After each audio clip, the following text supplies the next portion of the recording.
오늘 본문은 이 소위 페류나에 대한 얘기를 하고 있습니다. 페류나. 불효자식하고는 다른 거예요. 페류나입니다. 페류나. 다 버림받은 인간을 얘기할 때 페류나라 그래요. 아비를 조롱하고 어미를 순종하기를 싫어한 자는 이건 페류나죠. 페류나. 이 페류나입니다. 이건 다 된 거예요. 페류나입니다. 이런 자의 눈은 골짜기에 까마귀에게 쪼인다는 거예요. 눈. 그리고 독수리 새끼에게 그 눈이 먹힌다는 거예요. 그러니까 불효가 얼마나 나쁜 것인지, 폐륜이 얼마나 나쁜 것인가를 성경은 얘기하고자 하는 거예요. 근데 왜 하필 눈으로 묘사됐겠냐 이거예요. 아비를 조롱하며 어미의 순종을 싫어한 자의 눈은, 여러분 이 눈이 굉장히 중요한 거예요. 눈. 옆에 사람 눈 한번 봐봐요. 옆에 사람 눈을 한번 쳐다보세요. 어때? 눈 한번 봐보세요. 옆에 사람 눈. 눈을 그냥 이렇게 보면 안 되고 자세하게 봐야 돼요. 스웨덴의 오레브로 대학의 마트 라르손 박사가 논문을 썼습니다. 이 스웨덴 오레브로 대학 마트 라르손 박사, 이분이 논문을 썼는데 그 논문은 이 과학적 문제인 생활심리학 최신호에 발표됐습니다. 논문이 이 생활심리학 바이올로지컬 사이콜로지라고 하는 이 논문에 발표가 됐어요. 눈에 대한 연구를 한 거예요. 이분이 눈에 대한 연구. 근데 여기 보면 뭐라고 하냐면요, 눈을 보면 사람의 성격을 알 수 있다는 겁니다. 눈을 보면 사람의 성격을 다 파악할 수 있다는 거예요.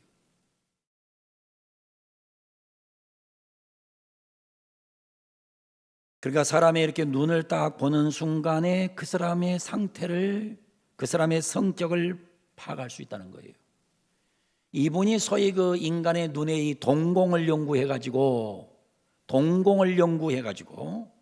눈이 뭐 이 사람 눈이 뭐 쌍꺼풀이냐 뭐 쌍꺼풀이 아니냐 이건 전혀 중요한 게 아니고, 눈이 크냐 작느냐도 중요한 게 아니고 그 사람 안에 있는 이 동공을 가지고 연구를 했어요. 연구를 했는데 연구 결과가 뭐냐?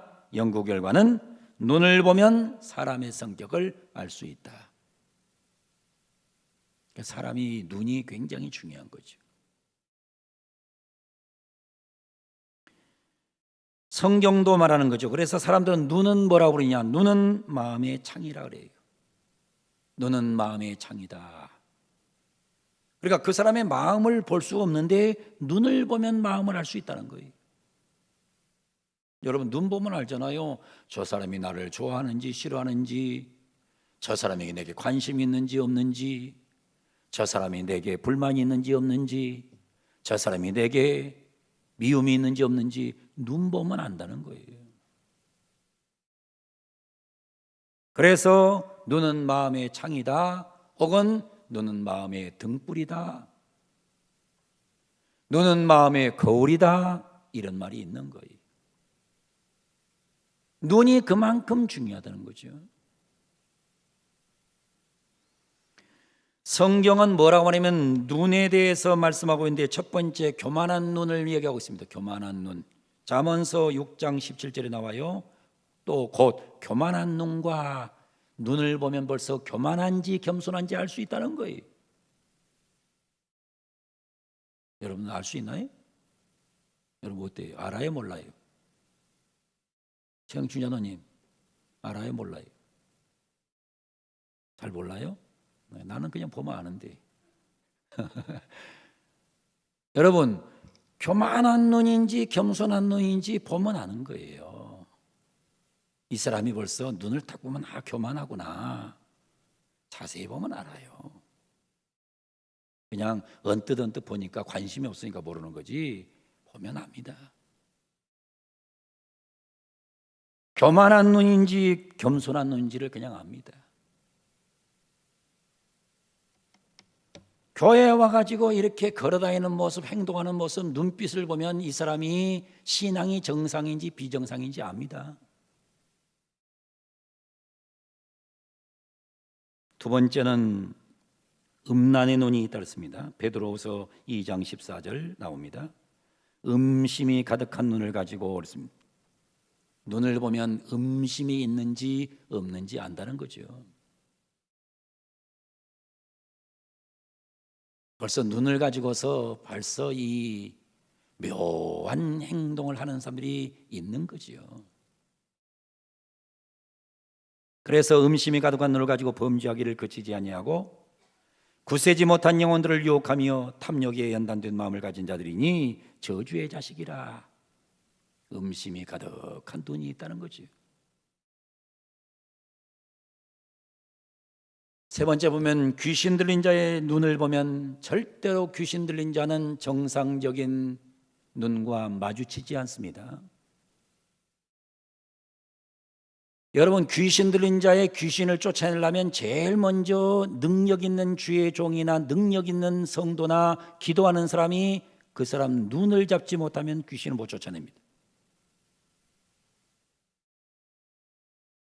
눈을 정복하지 못하면 귀신은 정복하지 못합니다. 제가 수 없는 귀신을 쫓아내봤지만은 눈이 정복되지 않으면 귀신은 쫓아내지 못합니다. 여러분, 사람이 눈이 그렇게 중요한 거예요. 여러분들이 어디를 다니든 간에 이렇게 사람을 보면 아이들도 보세요. 아이들도 보면 자꾸 엄마의 눈을 살살 피해 다니면 이 아이는 문제가 있는 겁니다. 반드시 문제가 있는 거예요. 그러니까 항상 유심하게 볼 필요성이 있는 거예요. 어린아이들의 눈을 잘 살펴볼 필요성이 있는 거예요. 그러니까 만약에 어린이집이나 유치원에 와가지고 소위 그 유치원이나 어린이집에 이 선생님으로부터 학대받은 아이는 눈은 다릅니다. 그건 달라요. 엄마가 제대로 못 보고 아버지가 못 봐서 그렇지 눈이 다릅니다. 교회에 와서도 자꾸 이렇게 주의 종의 눈을 피하고 자꾸 엉뚱한 거, 그건 뭔가 문제가 있는 겁니다. 그 문제가 있는 거예요. 뭐 목사님을 막 이렇게 쳐다볼 필요는 없어요. 그러나 이게 또 쳐다보면 살살 눈 살살 피해가면서 엉뚱한 짓 하면 그건 뭔가 문제가 있는 거예요. 문제가 없이는 눈을 묘하게 놀리지 않는 거예요.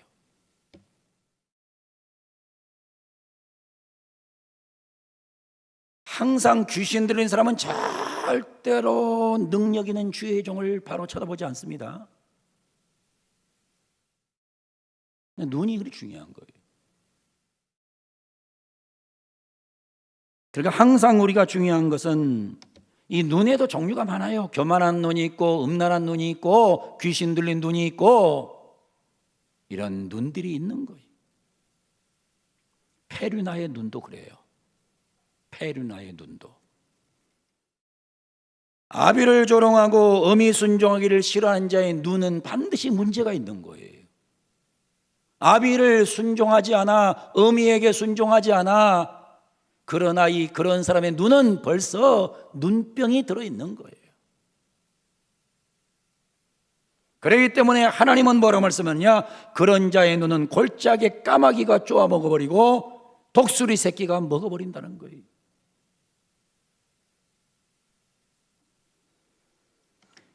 아비를 조롱하고 어미에게 불송한장한 것은 그것은 폐륜입니다. 폐륜. 공자는 이런 말을 했어요. 공자가 한 말을 제가 좀 연구해 봤는데 공자가 이런 말을 했더라고요. 오영지속 삼천 이죄막 되어 부려라 그랬습니다. 오영지속 삼천 무슨 말이냐면 오영의 종류가 3,000가지라는 겁니다. 오영의 종류가 3,000가지인데 죄가 불효보다 큰 것은 없다 그랬습니다. 5가지 종류의 형이 있어요. 형. 이 공자 시대에 근데 이 5가지 종류의 형을 집행하는 죄가 3,000가지가 되는데 그 중에서 제일 큰 죄는 불효라는 겁니다. 불효. 오형이 뭔지 압니까? 오형? 중국 고대의 5가지 형벌인데요. 첫째는 뭐냐? 묵입니다. 먹묵자를 쓰는 거죠. 먹묵. 중국 고대 사회에서 5가지 형벌 중에 첫 번째는 묵입니다. 묵. 제일 먼저 머리에다가 묵자를 쓰는 거예요. 묵자를 딱 쓰는 거예요. 이놈은 나쁜 놈이다. 그리고 이마에다 쓰는 거예요. 안 지워지는 걸로. 이게 중국 형벌 방법이었어요. 요즘도 사실은 뭐 어림에서는 이런 거를 어느서 써붙여 갖고 이 소위 머리 성범죄자를 이렇게 길거리 돌아다니는데 이 동네에 있다 그러는데 그것도 내가 보기에는 이마에다 쓸 필요는 있을 것 같아요.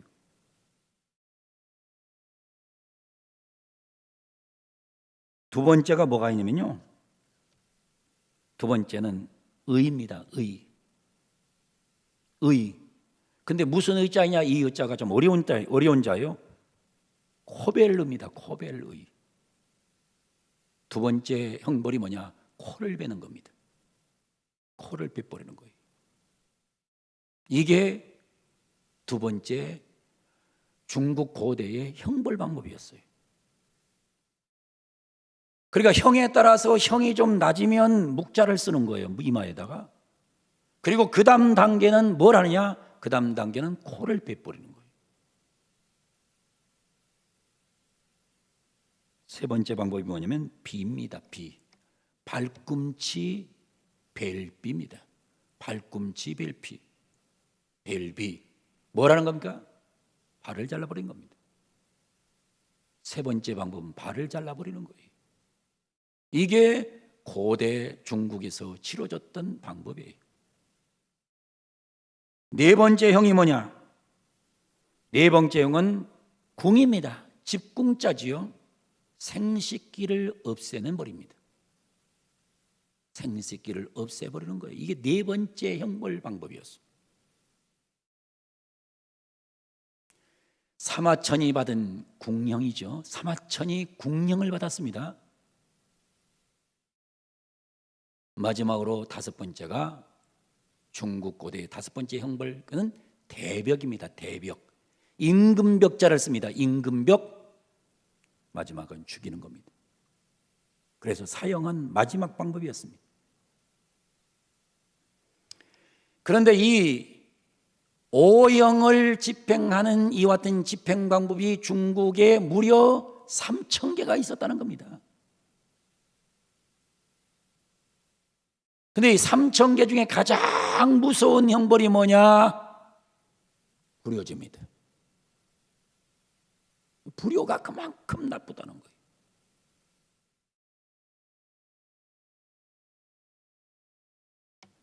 여러분이 가정에서도 효가 있어야 되고 교회에서도 효가 있어야 되고 세상에서도 효가 있어야 되는 거예요. 가정에서도 부모를 잘 섬길 줄 알아야 되고 교회에서는 주의 종들을 함부로 보면 안 돼요. 제가 얼마 전에 우리 명성의 김사환 목사님한테 내가 하나 간증을 들었어요. 들었는데 진짜 그 간증이 얼마나 생생한지 몰라요. 여러분, 명성교회가 어마어마하게 큰 교회 아닙니까? 상상을 초월하게 큰 교회 아니에요. 우리가 생각하는 것에 이상의 엄청난 큰 교회예요. 그런데 지금은 그렇게 어마어마한 큰 교회를 목회하셨던 분이지만은 그분이 이쪽에 미사리에서 목회하시다가 설교 못한다고 쫓겨난 분이거든요. 설교 못하신다고 쫓아냈어요. 그 당시에 우리나라 기업 중에서 큰 기업을 경영하는 장로님이 거기에 장로신데 김사환 목사님에게 목사님 가시라고. 근데 김사환 목사님 말씀이 무슨 말씀이냐면 본인이 그 장로님 사업 잘 되라고 10년 동안 새벽마다 이름도 한 번 안 빼놓고 매일 기도했다는 거예요. 얼마나 기도했는지 모르는데, 근데 실컷 10년 동안 기도해 줬더니 10년 후에 결과는 나가시라고. 그래서 김 목사님이 물었대요. 장로님, 제가 나가도 장로님 신상에 이상이 없겠습니까? 내 신상에 이상이 있든지 말든지 목사님 나가세요. 그러니까 목사의 기도로 자기가 복받은 걸 전혀 모르는 거예요. 나가시라고. 또 물었대요. 그 다음날 또, 장로님, 제가 나가도 장로님 괜찮으시겠습니까? 괜찮다고 걱정하지 말고 나가시라고.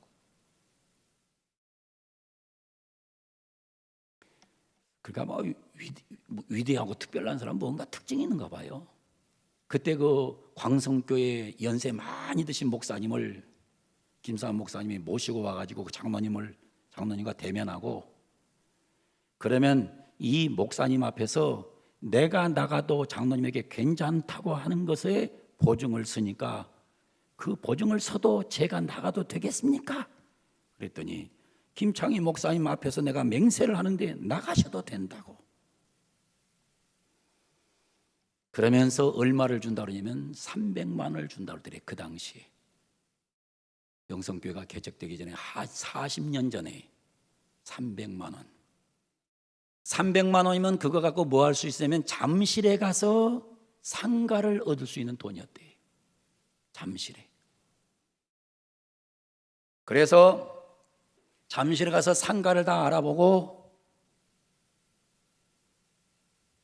상가 계약을 하려고 다 가서 돈을 꺼내니까 100만 원 떼먹고 200만 원 주더래요. 300만 원 주기로 했는데 100만 원도 떼먹었더래요. 그 200만 원 줘서 할 수 없이 어디로 갔냐? 명일동 버스 종점으로 갔는데 그 자리가 지금 명성교회 자리다. 그러면서 저한테 뭐라는 줄 알아요? 이 목사, 모든 것을 합력해서 선을 이루신 하나님이 계시기 때문에 다 하나님이 알아서 하셔. 그때 내가 쫓겨나지 않았으면 명성교회도 안 생기고, 그때 100만 원 장로님이 안 떼먹었으면 나는 여기다 개척도 안 했고, 지나고 보니까 전부가 다 은혜야, 은혜. 얼마나 내 은혜를 받았는지 몰라요. 근데 문제는 누군 줄 알아요? 김사한 목사님이 그 교회를 떠난 지 일주일 만에 그 장로님 회사에서 직원들끼리 싸워가지고 칼부림이 나갔고 사람이 죽어버립니다. 그리고 그 회사는 일주일 만에 문을 닫았다는 거예요. 무서운 거죠. 세월이 지난 후에 나가시라고 했던 그 장로님은 명성교회를 마지막 다니다가 세상을 떠났답니다.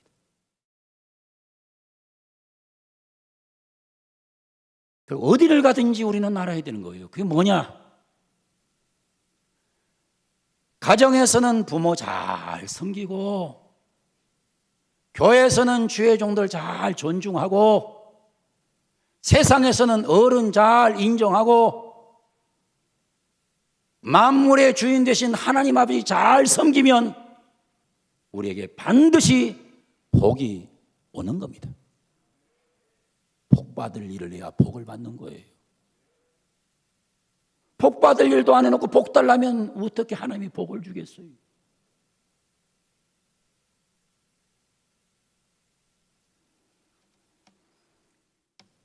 아비를 조롱하고 어미에게 불순종하는 것은 폐륜입니다. 폐륜. 이 폐륜합니다. 폐륜아.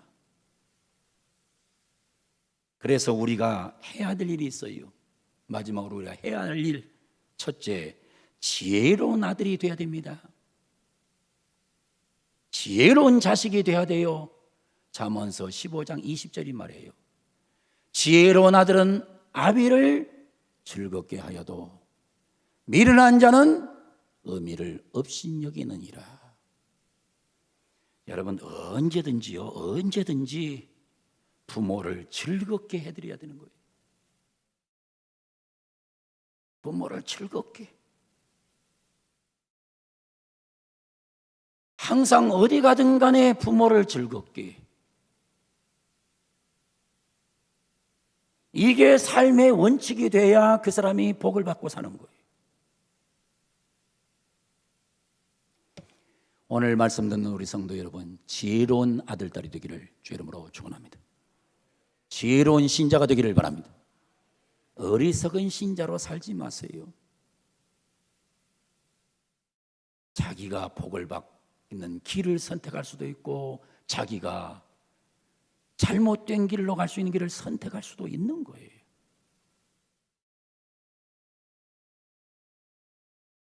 두 번째로 보면 페르나는 저주를 받습니다. 오늘 본문이 말하잖아요. 아비를 조롱하며 어미를 순종하기를 싫어하는 자의 눈은 골짜기의 까마귀에 쪼인다, 저주받는다 이거죠. 독수리 새끼에게 먹힌다, 저주받는 거지.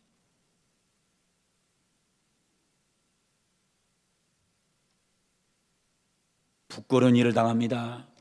잠언서 19장 26절에 말해요. 아비를 구박하고 어미를 쫓아낸 자는 부끄러움을 끼치며 능욕을 부리는 자식이니라. 부끄럽게 됩니다. 여러분, 누가 뭐래도 효도하는 집안, 효도하는 교회, 효도하는 인생은 절대로 하나님이 잘되게 만드십니다.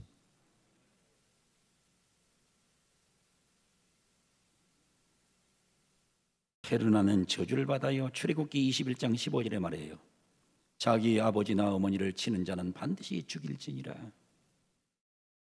17절에 말해요. 자기의 아버지나 어머니를 저주한 자는 반드시 죽일지니라. 여러분, 공자하고는 좀 질이 달라요. 성경이 훨씬 더 효도를 강조하고 있습니다. 무식한 사람들은 기독교는 불효 종교고 유교는 효도 종교라 그래. 무식한 거예요.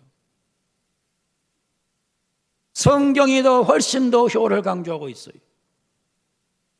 그러니까 기독교인은, 예수 믿는 자는 세상의 어떤 자보다 가정에서 효도하고 세상에서 어른을 잘 섬기고 교회에서 자신의 직분을 잘 감당하는 것이 하나님에게 복받을 수 있는 길이라는 사실을 한 번도 잊지 않기를 바랍니다. 부모를 공경해야 됩니다. 출애굽기 20장 12절에 말하잖아요. 네 부모를 공경하라. 그리하면 네 하나님 여호와가 내게 준 땅에서 네 생명이 길리라. 여러분, 건강하게 장수하고 싶으면 효도하기를 바랍니다. 이게 복받는 길이에요.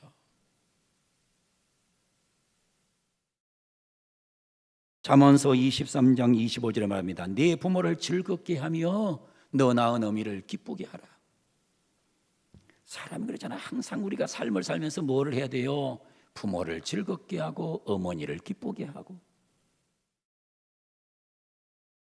지금 우리 기독교 방송 중에 그 C채널이라는 곳에서 지금 여러분 방송이 하나 나오는데 그 방송이 뭐냐면 어머니에 대한 얘기를 하고 있습니다. 지금 어머니에 대한 얘기.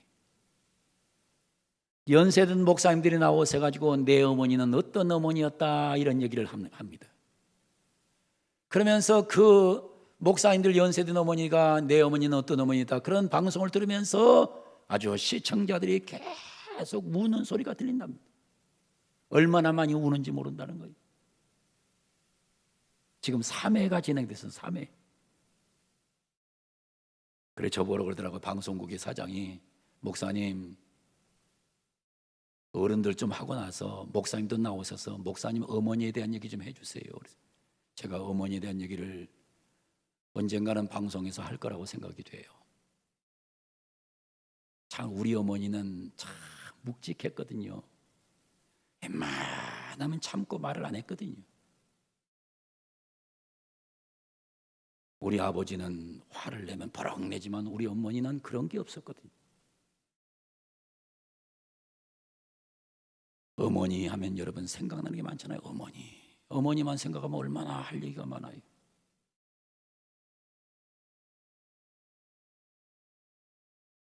에베소서 6장 1절로 3절은 이렇게 말합니다. 자녀들아 주 안에서 너희 부모에게 순종하라. 이것이 옳으니라. 이게 맞는 거다. 2절 내 아버지와 어머니를 공경하라. 이것은 약속 있는 첫 계명이니. 3절에 이로써 내가 잘 된다. 잘 되는 길이다. 땅에서 장수하리라. 여러분, 잘 되고 장수해야지 못 되고 장수하면 그건 저주예요. 아주 지리 고생하면서 오래 살아. 그건 복 아니에요. 잘 되고 장수해야지. 잘 되고 장수해야 될 거 아니에요. 맨날 병원 다니고 맨날 아파 죽겠고 그러면서 오래 살아. 그거는 저주지요. 그거는 때로는 여러분 잘 알거든요. 오래 살기 때문에 복이 아니에요. 때로는 어떤 사람은 오래 살려놔가지고 그 자기 벌을 다 받게 해요. 힘든데 오래 살아. 죽겠는데 오래 살아. 배고픈데 오래 살아. 아픈데 오래 살아. 복이 아니에요. 진짜 복은 네가 잘 되고 땅에서 장수하리라. 여러분 잘 되시기를 바랍니다. 잘 되시기로 원하면 아멘. 장수하기로 원하면 아멘. 그러려면 뭐 하라고요? 페르나가 되지 말라고요. 응? 주신 말씀 잘 듣고 한 번 더 생각할 줄 아는 그런 우리 모든 성도들 그리고 이 방송을 시청하는 시청자들 되기를 주님의 이름으로 간절히 축원을 드립니다.